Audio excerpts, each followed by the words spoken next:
Bienvenue à We IT Capable. Pour ceux qui découvrent la plateforme pour la première fois, We IT Capable est une plateforme de conversation où nous réunissons les voix qui façonnent Haïti. Des jeunes leaders, des entrepreneurs, des responsables institutionnels, des figures de la spiritualité, des créateurs, des penseurs, bref, des acteurs du changement.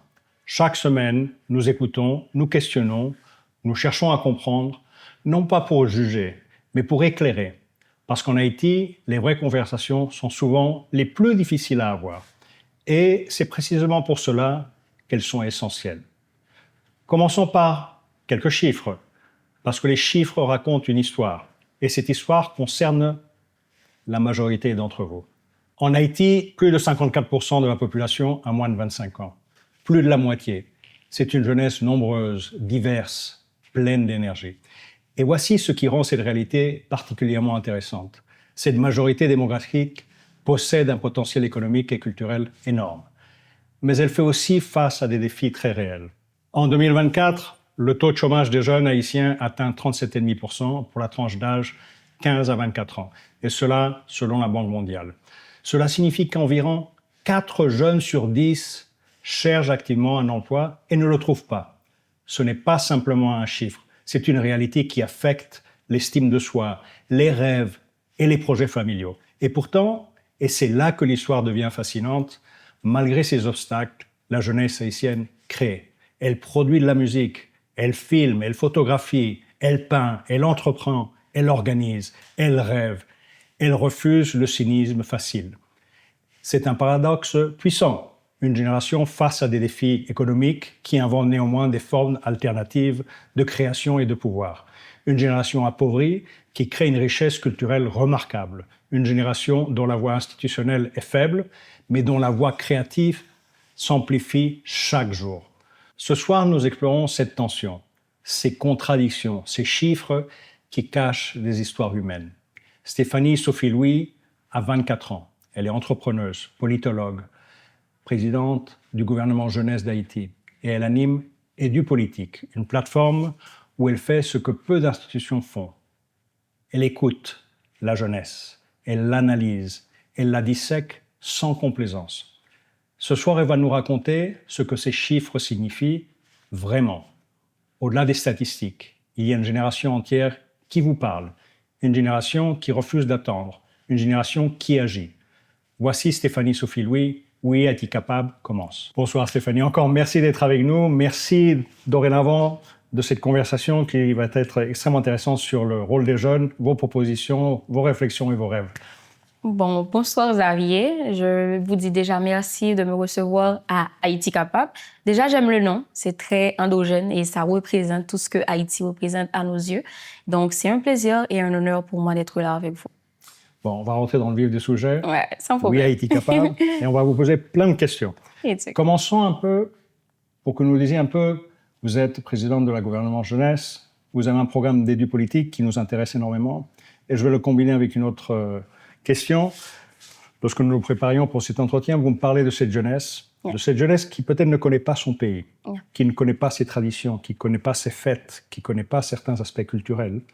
Et peut-être cela est dû par certaines réalités sécuritaires. Cela est quelque chose qu'elles essaient de combler via d'autres façons, mais vous disiez que ça, c'était un élément essentiel de leur essence, de leur inspiration, et ils trouvaient d'autres sources, et justement, vous aviez certains propos à ce sujet. Mais commençons par la base. Votre rôle dans le gouvernement jeunesse, votre programme qui est extrêmement important. Voilà. Donc, j'apprécie aussi l'introduction en parlant de cette jeunesse qui, certes, n'a pas reçu assez d'accompagnement, assez d'opportunités, mais qui continue d'exister de par leur âge, de par leur énergie et leur fougue. Ils essaient toujours d'aller vers l'avant et de ne pas rester sur les obstacles. Et moi, personnellement, en tant que jeune, j'ai commencé de très tôt. J'étais scout, c'est-à-dire j'étais dans le communautarisme dès l'âge de 11 ans. Je commençais déjà à nettoyer toute la ville, à apporter du soutien à ceux qui avaient besoin. Parce qu'en étant scout, on avait ça comme leitmotiv qui était bonne action quotidienne. On ne devrait pas laisser une journée passer sans aider quelqu'un, sans faire quelque chose pour la communauté. Et c'est comme ça que ça a continué. Et puis là, aujourd'hui, je suis dans le social en accompagnant d'autres jeunes et comme la présidente du gouvernement jeunesse de la 6e édition, qui est une initiative de simulation où on essaie d'accompagner les jeunes vers la politique, dans le sens de comprendre comment l'administration publique fonctionne et aussi quelles sont les difficultés auxquelles nous allons nous y faire face en étant réellement dans l'administration publique dans les années à venir. Et aussi, par ailleurs, le podcast... Politique, ça va un peu plus loin ou non? Quand vous dites vous accompagner vers la politique. Ouais. Est-ce qu'il y a d'autres éléments d'accompagnement vers la politique des jeunes? C'est plutôt au niveau de la formation. Mais pas de participation? Oui, formation et aussi c'est un espace d'exercice de la citoyenneté où on est face aux problèmes des jeunes et on essaie de les transformer en des éléments de plaidoyer et les amener directement auprès des décideurs. Et qu'est-ce qui les motive? Moi, je suis jeune, je viens vers vous. Qu'est-ce qui me motive? Il doit y avoir une inspiration, un souhait. Qu'est-ce que vous ressentez de ces jeunes qui viennent et vous suivent et interagissent avec vous? OK. Est-ce que vous avez déjà été au bout d'un moment de votre vie où il n'y avait pas d'espoir? C'était comme on dit en Haïti, en créole, ça veut dire ou pas ouais, ni devant, ni derrière, ou barré. À ce moment, il y a quelque chose, c'est un déclic qui fait en toi, qui va te dire, tu n'as personne d'autre sur qui compter que toi. Et c'est face à ce grand problème, cette dichotomie même que la jeunesse haïtienne fait face. On a le déclin de la famille. On a, par exemple, avec la question de la grossesse précoce, des enfants qui font des enfants, etc. On a le déclin aussi de l'Église avec les questions des valeurs morales qui ne sont pas assez partagées. Et le pire, c'est qu'on a le déclin de l'école qui ne devient plus une institution de socialisation, mais plutôt un espace de compétences scientifiques. Donc, face à ces obstacles de manque de socialisation globale, la jeunesse devrait s'émerger de par elle-même. Et c'est de là, par rapport à ce grand problème fondamental, qu'elle trouve cette force de surpasser les problèmes qui existent quotidiennement. Là où un jeune de notre pays pouvait avoir une opportunité pour avancer, la jeunesse haïtienne a dû construire de par ses mains des opportunités pour pouvoir exister. Donc, c'est les difficultés qui les renforcent chaque jour à vouloir devenir quelqu'un de meilleur. Et aussi, cette volonté de voir un pays meilleur qu'on n'a pas su vivre dans notre enfance. Un pays où tout le monde peut vivre, effectivement. Et c'est leur rêve de tous les jours. Et c'est cette essence qui les anime. Donc, on doit tous les inviter la prochaine fois à ce programme. Bien sûr, on aurait pu avoir une grande activité avec tous. Et vous allez entendre différentes interventions, mais vous allez voir cet espoir. C'est vraiment, on ne dit même pas lueur, c'est l'espoir, c'est la jeunesse en elle-même. Et du politique. Ouais. Je veux en savoir un peu plus. Exact. Et surtout pour attirer l'attention de l'opportunité que ça représente pour plusieurs jeunes. Exactement. On parlait tout à l'heure de manque de la socialisation dans la société haïtienne, ce qui donne beaucoup de résultats au sein de la politique et au sein de la société. On voit ce manque de responsabilité automatique face à une situation en tant qu'Haïtien. On voit ce désengagement partout. Donc, on n'a pas cet attachement à cette terre, malgré tout ce qu'on vient de parler. Pourquoi? Parce qu'on ne peut pas aimer quelque chose qu'on ne connaît pas. Pourquoi? On ne peut pas exercer sans avoir des facultés appropriées. Donc, c'est de par là que m'est venue l'idée de faire la promotion et la propagation de l'éducation citoyenne. Parce que avant tout, on parle d'Haïti, mais Haïti n'est rien sans les Haïtiens. Nous sommes le pays. Donc, nous avons pour devoir de construire ce pays. Mais pour le construire, il faut savoir comment cela se fait et il faut agir en tant que tel. Parce que chaque action, chaque inaction et chaque omission ont des conséquences sur l'avenir de ce pays. Donc, EduPolitique, c'est un espace, puisque les jeunes utilisent les réseaux sociaux, sur les réseaux, spécifiquement sur YouTube, où je fais de l'éducation civique, démocratique et politique. C'est comme ce que j'ai appris à l'université, je le retranscris aux jeunes pour qu'ils puissent devenir vraiment des acteurs. Parce que la jeunesse, être jeune, avoir moins que 30 ans, ne fait pas de toi généralement un acteur. C'est quand tu comprends l'enjeu et tu sais comment agir pour résoudre ce problème. Qu'est-ce que vous avez comme retour? Un jeune qui arrive, je suppose, avec des questions, cherche beaucoup de réponses, et après quelques sessions, qu'est-ce que vous avez comme retour? Vous avez des commentaires disant « j'ai appris quelque chose, je n'ai pas appris, ça me plaît, ça me plaît pas ».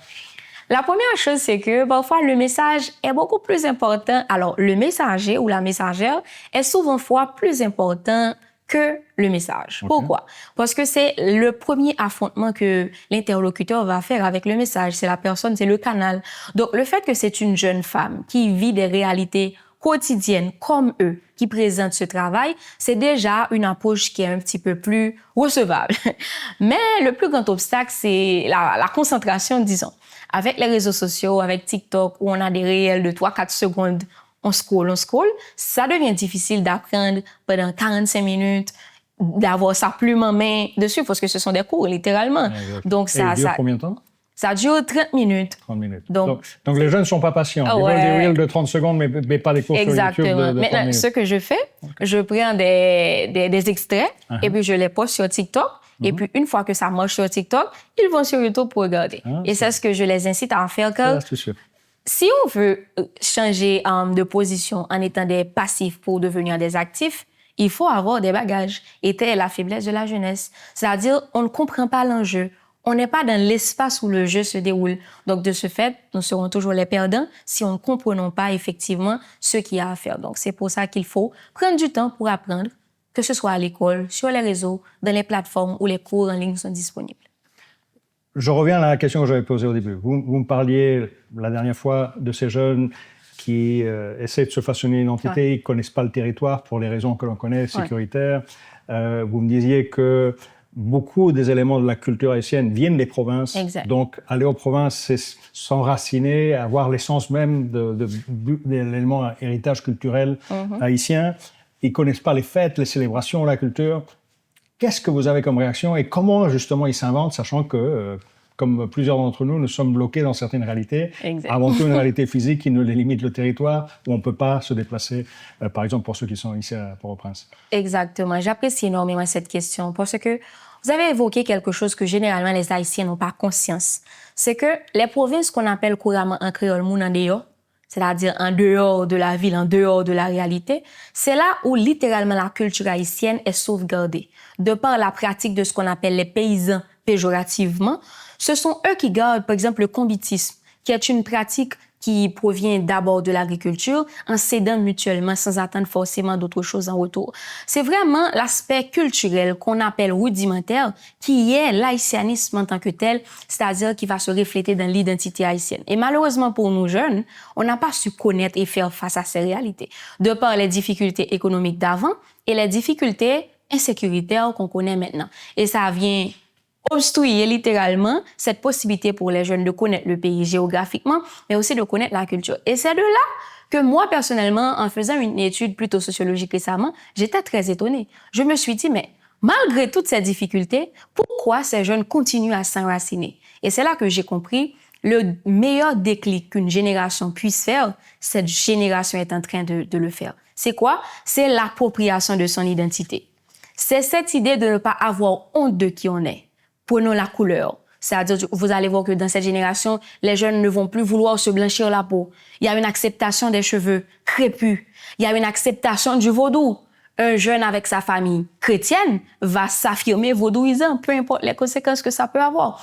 Donc, je pense que ils ont compris que pour exister dans le monde, il faut exister en tant que nation avant tout. Et c'est cette appropriation qu'on voit sur les réseaux avec des jeunes qui se revendiquent haïtiens, haïtiennes, natifs, natales dans toute son intégralité, même aux dépens et au détriment des discriminations qu'il y avait avant. Pour ceux qui nous écoutent, comparez-moi les générations de vos parents avec cette génération. Quelles sont les grandes différences pour qu'on essaie de se situer un peu? Et ne parlons pas que des réseaux sociaux, mais quelles sont les différentes qui font en sorte qu'il y a cette appropriation? Parce qu'il y avait une appropriation avant. Quels sont au moins quelques déclics qui font en sorte qu'on parle de quelque chose de nouveau? Par rapport à ce sujet, les deux grandes différences sont l'audace et la peur. La génération d'avant, qui est sûrement née dans la période dictatoriale, n'a pas connu un parent libéral. C'est-à-dire, ils étaient plutôt conservateurs dans la logique des traditions purement traditionnelles. Ils n'étaient pas confrontés à un niveau de libéralisme qui les permettait d'accepter que d'autres réalités puissent émerger. Et dès lors, on avait des parents qui étaient très religieux. Okay. On avait aussi des parents qui étaient très traditionnels en termes de principes, c'est-à-dire on fouettait les enfants. C'était vraiment l'aspect militaire qui était dans la dictature politique, était présent chez les familles. Maintenant, avec cette génération qui est confrontée à la mondialisation, on est bien obligé de mettre les réseaux sociaux parce que ce sont les réseaux sociaux qui sont devenus ce miroir face au monde que les parents n'avaient pas avant. Parce que pendant des années, on avait cette idée statocentrée d'Haïti. C'était comme si Haïti est une île, certes, mais Haïti était dans un monde à elle seule. Mais qu'est-ce que ça veut dire? Ça nous montre ce qu'on n'a pas, ça nous donne d'autres points de référence, des inspirations? Exactement, d'autres références. Et on voit d'autres jeunes de notre âge qui réalisent beaucoup d'autres choses. Donc, on sait qu'on devrait se libérer de la peur. Quelle peur? La peur de la critique. Cette jeunesse, bon, je veux dire, le mot n'a rien à se battre. Par exemple, si quelqu'un la critique pour quelque chose, parce qu'elle va savoir ce qui est important pour moi, c'est ce que je veux accomplir dans ma vie. La deuxième chose, c'est l'audace. L'audace de prendre une route que les autres refusent.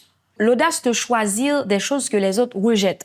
Donc, je pense que ces deux concepts, cette jeunesse s'en est appropriée et on va voir, à 16 ans, on a des jeunes en Haïti qui s'émancipent déjà économiquement, socialement. Et qu'est-ce qu'ils font?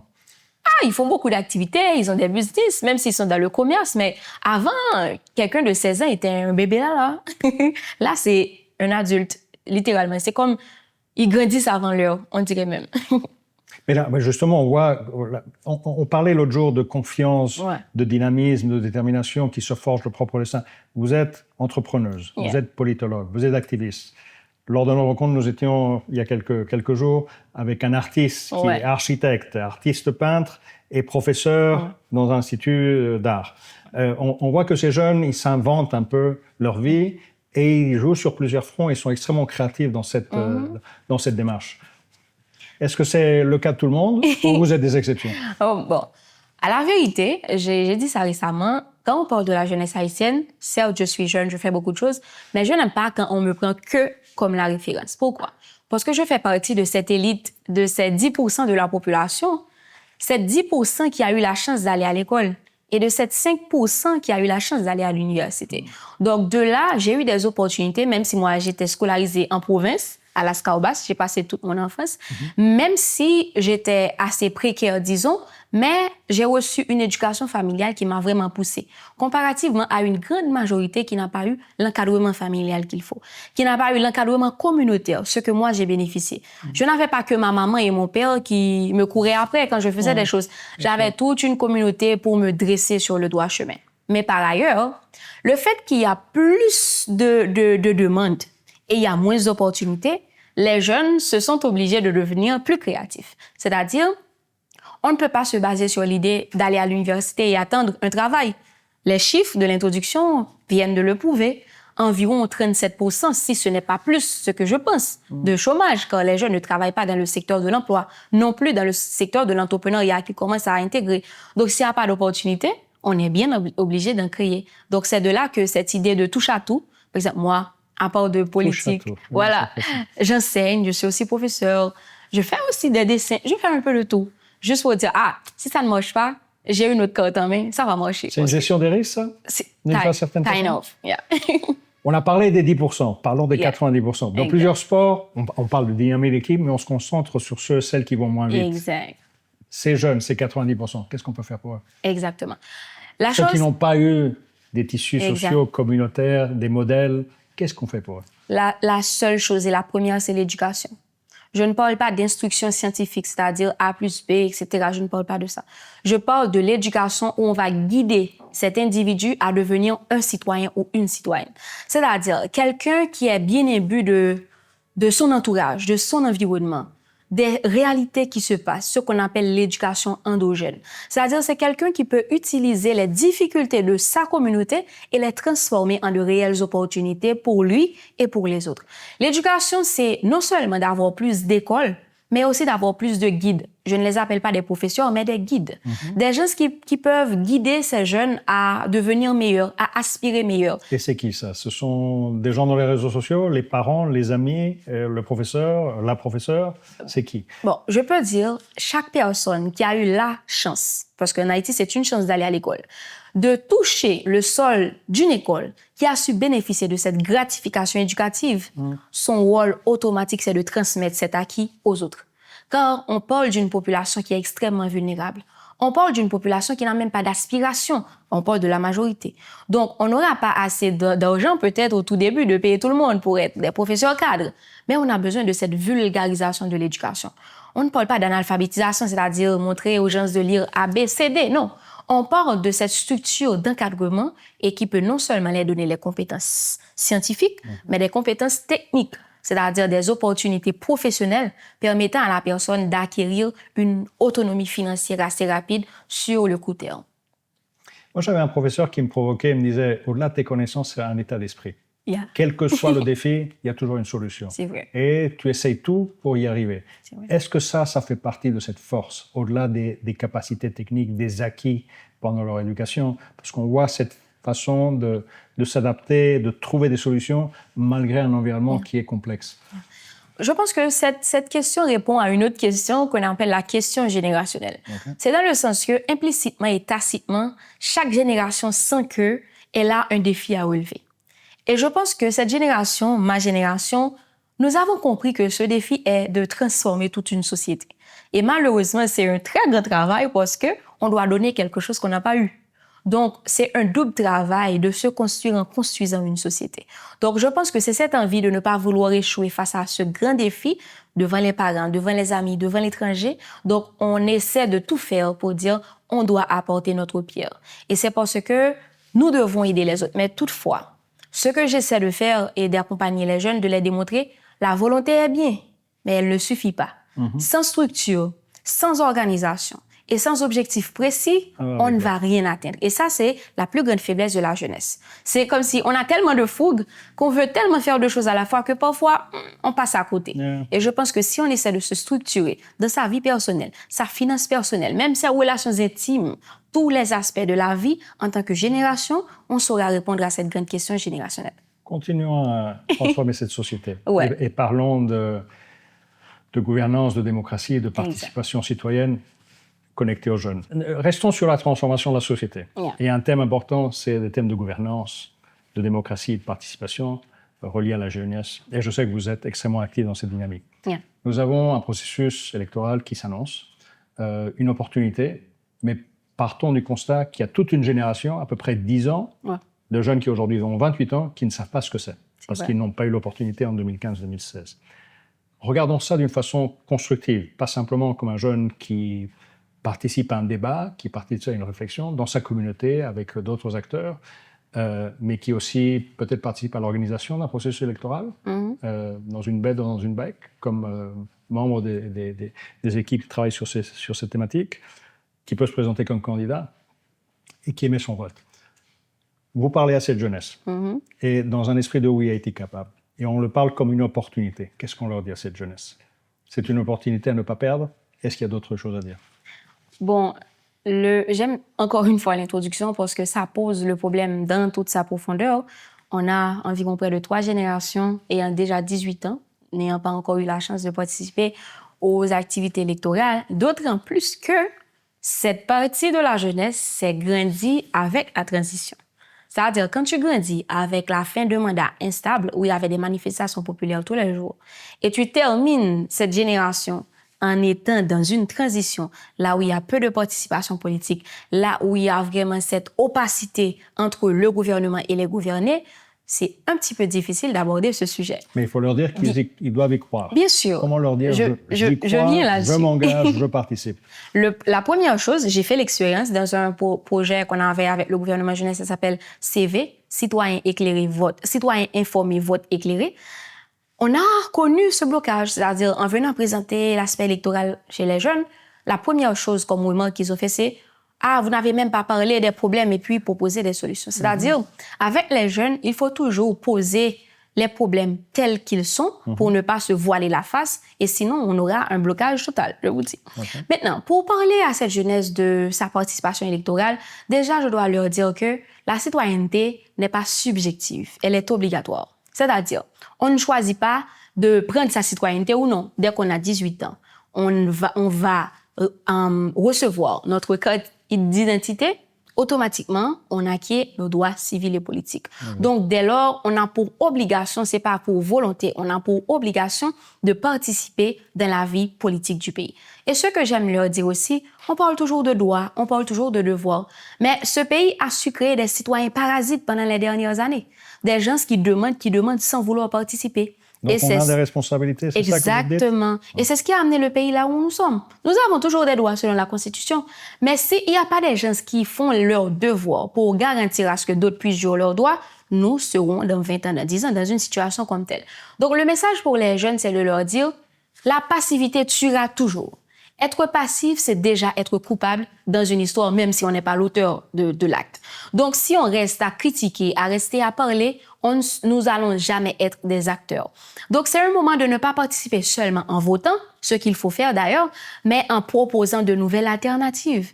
Car nous assistons à la 40e année l'année prochaine de cette classe politique, la classe politique d'après Duvalier. Donc, nous avons un groupe de personnes, ils ont 40 ans au pouvoir. Donc, de par le sens de la nature, c'est le moment du renouvellement. Maintenant, ce renouvellement doit se faire par une génération qui est consciente des actions et des inactions des générations passées et pour y remédier. Et donc, par cela, la jeunesse, cette grande majorité, peut élire de AZEC à KAZEC jusqu'au président à elle seule, si elle comprend l'enjeu de son poids. Donc, c'est un moment de dire aux jeunes, oui, il faut en prendre, et comment je peux dire ça, les loisirs sont importants, mais c'est aussi un moment de réflexion. C'est un moment de calcul, de dire, qu'est-ce que je peux proposer à la jeunesse haïtienne comme alternative, comme offre politique. Donc, que ce soit au niveau de la machine électorale, l'erreur qu'on fait toujours. On veut participer aux élections, mais on laisse la machine à quelqu'un d'autre. Et mais cette machine va nous amener quelque part où nous ne voulions pas. Donc, il faut intégrer toutes les structures, que ce soit au niveau de la promotion, de l'encouragement, peu importe les difficultés. Je sais qu'il y aura beaucoup de difficultés. De par comment on a commencé la machine électorale, ça pose déjà un blocage aux jeunes. Et je profite pour envoyer ce message à toute la machine qui organise les élections. Ne pas laisser les jeunes à l'arrière dès la préparation de l'élection. Si on fait ça maintenant, c'est pas aux élections qu'on va trouver les jeunes malgré le fait qu'on les encourage. Donc c'est dès maintenant. On parle du décret électoral, mais les jeunes ne sont pas dans les partis politiques. Comment faire en sorte que ce décret a été lu par les jeunes? Et ça, il fallait se diriger aux organisations qui travaillent avec les jeunes, ce qui n'a pas été fait. Donc, lorsqu'on publie le décret, sans forcément prendre en compte un quota d'incitation pour encourager les jeunes, sans parler d'un fonds de financement pour des jeunes de moins de 30 ans, de tel âge à tel âge, la jeunesse se sent déjà exclue. Donc, je pense que ça doit se faire dans les deux sens. Le gouvernement va vers les jeunes et les jeunes vont vers le processus. Car si la personne n'a pas conscience de son importance, elle va toujours se réfugier. Mais, encore une fois, comme dernier mot dans cette question, même si le processus est un petit peu opaque, cela ne doit pas être une excuse pour la jeunesse de ne pas participer. Car si on ne participe pas, on doit s'attendre à être dehors dans l'arène politique pour les 15 prochaines années, comme cela a été le cas avec les élections de Martelly. Est-ce qu'on pourrait dire qu'un processus électoral est avant tout un processus qui est précédé par un espace de dialogue, de ferveur, d'un débat d'idées, de croire dans un pays qui va de l'avant, qui ensuite arrive au scrutin. Et cette phase est extrêmement importante, où les jeunes doivent participer, émettre leurs idées, élever ça. Et cette ferveur est importante. Yeah. Et je pense que là, on tend à oublier cette phase qui est fondamentale dans tout processus de rêver le pays à travers les acteurs qui veulent gouverner. Bien sûr. Une élection, c'est avant tout un contrat. Et c'est un contrat social. Quand je choisis d'élire des dirigeants, c'est la base même que les contractualistes ont posée pour parler de gouvernement, en parlant du Léviathan. Donc, si on fait un contrat, comment je veux dire, monopartie, de ce fait, on ne peut pas me demander de m'engager dans la fin ou bien dans l'exercice du contrat si je n'étais pas là à l'avant. Donc, c'est ça, je pense que le plus souvent et généralement, il y a cette exclusion. C'est comme si, j'ai un ami qui s'appelle Richcott, il dit toujours, c'est l'inclusion dans l'exclusion. C'est comme si on choisit, on prend 2 ou 3 jeunes dans une activité et on dit que, la jeunesse était représentée. Pourtant, la jeunesse, c'est vraiment beaucoup de secteurs qui font la jeunesse. Donc, je pense que la première partie, c'est d'abord d'intégrer la jeunesse dans la décision même de comment organiser les élections. Moi, je travaille avec des groupes de jeunes qui réfléchissent sur comment organiser des élections optimales en temps de crise. Et on a fait un calcul pour démontrer, malgré les temps de crise, on peut obtenir le plus haut taux électoral malgré la situation. On a fait ce travail avec des jeunes qu'on a tenté de présenter à différents endroits, mais qui ne sont pas les bienvenus. Parce que c'est la jeunesse, qu'est-ce qu'on a comme expérience? On n'a pas vécu les élections. Pourtant, nous avons cet aspect scientifique de vouloir comprendre les choses. Donc, je pense qu'il y a beaucoup de questions qui devraient être adressées avant même de parler des élections. En sachant que le porteur électoral n'est pas forcément légitime, car il n'a pas été élu. Il a été, disons, intégré par une phase de sélection plutôt qu'élection. Donc, dès lors, il y a un problème. Il fallait chercher la légitimité et non courir pour. Parlons de budget. Ouais. Parlons d'argent.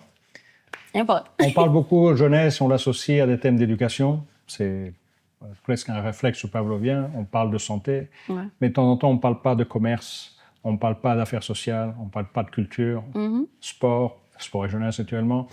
Et cette conscience que peut-être il faut allouer des budgets qui soient sensibles à la réalité des jeunes est une conversation intéressante. Et j'espère que ça inspirera ce débat préélectoral ou électoral qu'on va avoir lieu. Qu'est-ce que vous voulez nous dire là-dessus, sachant que les ressources de l'État ne sont pas infinies, mais peut-être une sensibilisation à une orientation où les jeunes serait quelque chose qui vaut la peine d'être observé et discuté. Exactement. La première chose, c'est que nous vivons dans un moment où la jeunesse n'est plus une réalité, mais c'est devenu un concept assez vide. C'est-à-dire que les dirigeants parfois utilisent dans les discours en disant que oui, la jeunesse c'est le futur, ce que j'aime pas qu'on dit d'ailleurs. La jeunesse c'est le présent, parce que si on dit que c'est le futur, on est déjà adulte dans le futur. Donc c'est le présent, c'est aujourd'hui, l'action c'est aujourd'hui. Donc quand on parle de la jeunesse, pour moi, pour voir si vous êtes trop jeune, je regarde le budget. À quel niveau est-ce que vos rubriques budgétaires sont prioritaires pour les jeunes? Et cela va se manifester d'abord par l'absence de politique publique de jeunesse dans tous les gouvernements récents. On n'a pas eu une politique directrice vraiment pour les jeunes. Et cette politique allait dire quoi? De quoi ont besoin les jeunes? Et là, on n'allait pas parler de la jeunesse, mais plutôt des jeunes, c'est-à-dire par catégorie. Les élèves sont dans les jeunes, les étudiants, les commerçants, les entrepreneurs, les artistes. Il y a tellement de catégories et c'est là que la question, comme vous venez de le présenter, s'adresse à différents ministères. On ne va pas parler de ministère de la jeunesse, qui d'ailleurs avait dans le récent budget 0,5% du budget, avec 60 à 70%. Mais il n'y a pas que l'État et le secteur privé. Ouais, j'arrive vers... Ouais, exactement. Ok, je vous mais bien avant le secteur privé, si l'État ne donne pas le ton, personne ne va chanter la chanson. Donc, l'incitation, c'est d'abord à l'État d'avoir des politiques publiques de jeunesse qui devraient avoir à l'intérieur des politiques incitatives d'intégration à la jeunesse pour le secteur privé. On va dire que donner des stages, intégrer des jeunes dans les processus, il faut faire plus de concours. D'ailleurs, même la voie d'intégration de l'administration publique pour les jeunes est problématique. Et ça crée le népotisme parce qu'ils ne veulent pas organiser les concours. Quand on n'organise pas des concours, on va prendre quelqu'un sur la base de la connaissance de quelqu'un d'autre. Donc, je pense que ce problème, réellement, pour voir qu'un gouvernement décide de travailler avec la jeunesse, on doit avoir des fonds disponibles pour l'investissement dans la jeunesse. C'est un point à réfléchir. Exactement. On est presque à la fin du programme, mais je veux provoquer un petit peu. OK. Et ce que j'entends, je vous l'ai même entendu, et on va parler de jeunesse et égalité de genre. Lorsqu'on parle de jeunes femmes qui réussissent, la question est toujours quel est l'homme derrière toi, quel est le jeune derrière toi. Et on dit d'une façon indirecte ou implicite que ton succès dépend de quelqu'un d'autre et pas simplement de toi-même. Je veux provoquer là-dessus, je voudrais vous écouter là-dessus parce que je sais que vous n'êtes pas d'accord. C'est intéressant. Et nous ne le sommes pas. Bien sûr, et je suis ravie d'entendre ça. Et c'est justement ce fameux intersectionnalité des conflits dans le monde. En tant que femme noire, jeune, nous faisons partie de cette intersection qui subit beaucoup plus. Parce que comme en tant que jeune, on vient de voir que les difficultés sont énormes, il n'y a pas d'investissement. Mais en tant que femme, l'année dernière, c'était 0,2% du budget qui était alloué pour les femmes. Donc, on est déjà en dessous de la priorité. Maintenant, en tant que jeune et femme, on va vous dire quoi? Vous ne méritez pas le succès. Et comme j'avais mentionné cette remarque et que j'entends partout, dès qu'on va voir une femme réussir, que ce soit dans le privé ou bien dans le public, c'est ménager tel courrier, c'est madame tel courrier, c'est parce qu'on t'aime avec ou bien bon créole, je donne l'expression j'ai dit, c'est parce qu'on t'a le couché avec, c'est-à-dire tu as eu des relations. C'est comme si la femme n'a pas sa compétence, elle doit toujours l'échanger contre quelque chose de sexuel et de banal. C'est par l'éducation et la déstigmatisation du corps de la femme. Bien sûr. Si on voit le corps de la femme comme un objet désirable et désiré à tout bout de champ, on va toujours penser que la femme, c'est une transaction en elle-même. Donc, elle doit donner pour avoir. Et pourtant, en tant qu'humain, on a besoin d'investissement et on n'a pas besoin de donner quelque chose pour l'avoir. Mais pour cette incitation, c'est encore le rôle de l'État. Parce que le ministère de la condition féminine pense seulement aux droits des femmes, pense rarement à la condition des femmes. C'est-à-dire, il y a des choses, des situations qui touchent que les femmes. Comme par exemple les cancers fréquents et de l'utérus, du col, du sein récemment. Des situations, par exemple, le secteur informel. On ne peut pas parler du secteur informel en Haïti sans toucher les Madame Sarah, sans toucher les femmes. Donc, ce sont des priorités qui doivent être adressées par l'État et d'ores et déjà, les femmes n'auront pas besoin justement d'aller piocher pour réussir. Au-delà de la variable État, le rôle de la famille est important, le rôle de la communauté est important. Aussi de transmettre ce que vous pensez sont des valeurs qui ne sont pas acceptables. Et on est d'accord là-dessus. Où est-ce qu'on change ces comportements aussi? Au sein des communautés, au sein des entourages familiaux. C'est comme vous l'aviez dit, c'est d'abord au sein des familles. C'est-à-dire, il y a cette perpétuation cette situation de misogynie qui continue aussi dans les familles où on va élever le garçon pour devenir quelqu'un de scientifique et on élève la femme pour devenir la femme de quelqu'un. Donc, quand on ne fait pas même dans le partage d'héritage, le père ou bien les parents vont laisser de l'héritage pour le garçon et ils vont dire à la femme, tu vas trouver quelqu'un pour te marier, tu n'as pas besoin d'une maison. Donc, d'ores et déjà, on a des barrières, même au niveau familial, qui posent la jeune femme à vouloir se prostituer, disons, pour exister dans la société. Donc, je pense que c'est une déstigmatisation globale de la société, peu importe dans les mœurs. Quand il y a des mœurs qui sont appelées à changer, on ne peut pas vouloir rester conservateur quand ça tue une population. Donc, je pense que la question est essentielle de laisser... Car les femmes sont 52% aussi de la population. Donc, elles sont dans les mêmes catégories que la jeunesse. Donc, on doit les prioriser, pas les favoriser. Alors, c'est pour ça qu'on parle d'équité. Mais on doit les donner ce qu'elles ont besoin pour les aider. Et ça doit se faire par une déstigmatisation, et je termine, par une pénalisation des discriminations envers la femme. Parce que si on n'a pas assez de sanctions, par exemple sur les violences que les femmes subissent dans les bureaux où il y a cet échange, les marchandages sexuels, si on n'a pas forcément des répressions pénales, on n'aura pas le changement de ce côté. Donc, c'est un travail à faire de manière alternative dans différents secteurs. L'État, de son côté, met les lois et met les opportunités. La famille encourage, la communauté pousse. Et c'est comme ça que l'émergence globale se fera. Je vais vous poser une dernière question. Et nous allons se concentrer un peu dans l'esprit de ce programme sur les forces, les opportunités de la jeunesse. Vous avez une baguette magique. Peut-être pas, mais vous avez une opportunité. Quelle est cette opportunité pour aller de l'avant et transformer ces sociétés où le jeune et la jeune jouent leur rôle? Et quelle est la responsable de ce jeune, de cette jeune? Rêvons un peu ensemble et je vous laisse les paroles de conclusion. Exactement. J'apprécie énormément, encore une fois, le titre de l'émission Haïti capable et ça démontre l'ampleur de la situation en termes de problèmes, mais aussi l'ampleur de la solution qui est devant nous. Car toutes les forces que nous avons besoin pour réussir à sortir de ce conflit, de ce chaos, se trouvent à l'intérieur de nous. Que ce soit de par notre culture, le combitisme, le vaudou, la spiritualité, mais aussi dans les pratiques communautaires. Et ce que je veux dire à chaque Haïtien, à chaque Haïtienne, ayons conscience qu'on vit en communauté. Car le plus grand problème, ce fléau, c'est l'individualiste. Car quand tu as l'individualiste qui se confronte à une vie communautaire, ça casse toute la chaîne automatiquement. Ayons conscience que chaque action et chaque inaction, j'aime dire chaque omission qu'on fait en tant que citoyen, ça aura des conséquences énormes sur la communauté. Donc, dès lors, on va prendre sa responsabilité à l'engagement, c'est-à-dire la participation citoyenne, en aidant les autres, en appuyant les communautés avec nos compétences, mais aussi avec nos ressources intellectuelles. Il faut partager tout ce qu'on a. Et si on ne veut pas partager, j'ose dire que nous ne sommes pas aptes à avoir plus si on ne veut pas donner. Parce que nous avons une communauté qui est comme ça, prête à recevoir. Mais il faut des gens pour prendre l'initiative de donner des ressources financières, matérielles et intellectuelles. Et je veux dire à chaque jeune Haïtien, Haïtienne, la fierté avant tout. N'ayez pas peur de vous affronter avec ce monde de mondialisation. Même si vous pensez que le monde est mieux, mais on a nos problèmes et chaque pays a ses problèmes. Merci. Donc, nous avons nos problèmes et c'est à nous de les résoudre et non de vouloir toujours laisser le pays. Quand on laisse le pays, il y a une famille, 2, 3, 4 familles qui ne pourront jamais laisser ce pays, qui restera dans ce chaos. Donc, à chaque fois qu'on fait un pas, on oublie les autres. Je vous dis que la conséquence va vous suivre même là où vous êtes. Donc, prenez conscience de cet engagement collectif qui nous incombe comme génération et agissez dès maintenant. On agit par la connaissance et la compréhension des enjeux et on agit quand on apporte des réponses à ces enjeux à la hauteur de ces problèmes. Et pour ce faire, je conclus ainsi, il faut enlever les pratiques ayant mis ce pays là où nous sommes. La jeunesse n'est pas une vertu. Être jeune ne veut pas dire qu'on est bon.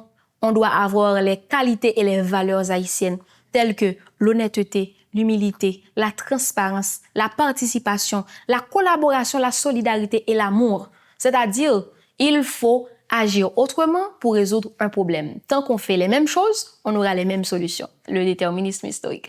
Merci, c'était un plaisir et je suis très contente d'être avec vous. Donc, et j'espère que... Agissons ensemble, serrons-nous les coudes, il faut y croire. Yeah. Oui, Haïti capable. Oui, Haïti capable, je le pense, et nous sommes en train de le prouver. Encore merci d'avoir cette opportunité de dialoguer avec vous. C'était un vrai plaisir. Merci à vous également Merci. et bonne continuation. Merci Stéphanie. Ce que nous voulons d'entendre, c'est une génération qui refuse d'être spectatrice de son propre avenir. 3 images restent gravées de cet échange. Une jeunesse qui crée malgré tout, des musiciens, des vidéographes, qui redéfinissent Haïti sans attendre la permission. C'est là que naissent les économies de demain. Pas dans les rapports gouvernementaux, mais dans les créations d'aujourd'hui. Nous avons aussi une fenêtre qui se rétrécit, où on ne sera plus jeune. Et c'est donc l'urgence du moment, car chaque année perdue, c'est une corde de talents qui s'exile, une génération qui se décourage. Les gouvernements le savent. Pourquoi attendre? Et enfin, les femmes. 52% de la population, la moitié du potentiel d'Haïti, restent bloquées derrière des murs invisibles de reconnaissance et de pouvoir. Donc voici la vraie question. Qu'attendons-nous pour agir? Aux jeunes, vous avez un pouvoir que vous ne mesurerez jamais assez. Le pouvoir de dire oui et agir. Oui à ce que vous créez, à ce que vous rêvez, à ce que vous refusez d'abandonner. Aux gouvernants, aux partis. Vous avez entendu, les demandes sont claires. Culture, éducation, affaires sociales, commerce. Traduisez ces paroles en politique publique et budget. Au secteur privé, investissez dans la jeunesse. Le retour sur votre investissement sera conséquent. Aux parents, aux aînés, aux mentors, à ces modèles que citait Stéphanie. La jeunesse ne vous demande pas la charité, elle vous demande de libérer l'espace, de partager le pouvoir, de croire qu'elle peut réussir sans vous. Donc, oui, Haïti capable. Ce n'est pas un souhait, c'est un acte quotidien, celui de chaque jeune qui crée, celui de chaque parent qui écoute, celui de chaque leader qui dit oui à la place des jeunes à la table. Stéphanie, merci. Merci d'aborder avec nous de nombreux sujets sans langue de bois. Et merci de nous rappeler que la jeunesse n'est pas notre avenir. Elle est notre présent et notre futur. À très bientôt sur Oui Haïti Capable.